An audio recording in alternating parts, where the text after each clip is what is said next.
மாசு சினிமாசு.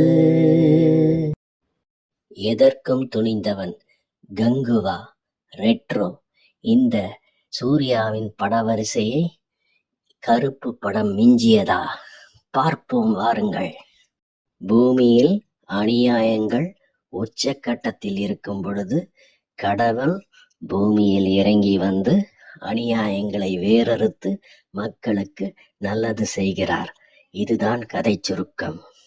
அட, இது பல படங்களில் நாம் பார்த்த கதையாயிற்றே என்றுதான் நினைக்கிறீர்கள். அங்குதான் நமது ஆர்ஜே பாலாஜி டைரக்டர் ஒரு ட்விஸ்ட் வைக்கிறார். இங்கு அக்கிரமங்களுக்கு தலைவனான அவர் கடவுள் வந்து நம் தொழிலை கெடுத்து விடுவார் என்று அறிந்தவுடன் அவரிடம் சென்டிமெண்டலாக ஒரு சத்தியம் வாங்கி விடுகிறார். நீங்கள் உங்கள் பவரை யூஸ் பண்ணாமல் என்னை எதிர்கொள்ள வேண்டும். சவாலுக்கு தயாரா? ஆர்ஜே பாலாஜியின் இந்த நுட்பமான சூழ்ச்சியை அறியாமல் அப்பாவியான கடவுள் சூர்யாவும் மனித அவதாரம் தரித்து கொடுமைகளை எதிர்க்க ஆரம்பிக்கிறார். ஆஹா, இது நடக்கிற காரியமா?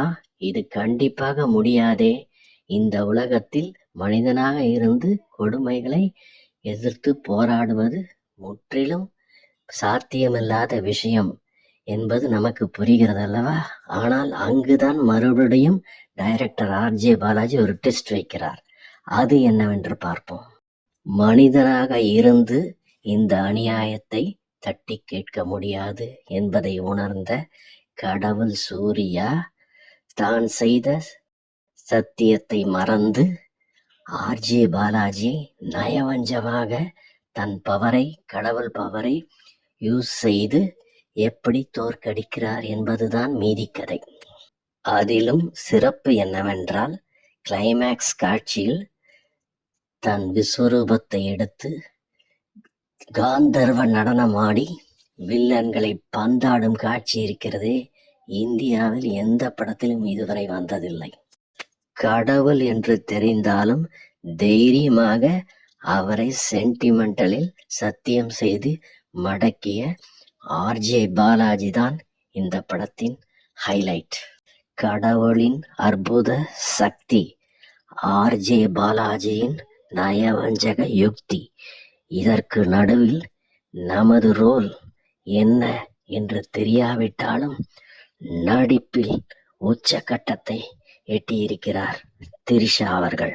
ஜென்சி தலைமுறையின் நம்பிக்கை நட்சத்திரம் இசையமைப்பாளர் சாய் அபயங்கர் இந்த பதட்டமான சூழ்நிலையில் தான் மாட்டிக்கொண்டதை உணர்ந்திருந்தாலும் அதை பற்றி சிறிதும் கவலைப்படாமல் தன் முயற்சியை தொடர்ந்து செய்து வெற்றியும் கண்டிருக்கிறார்.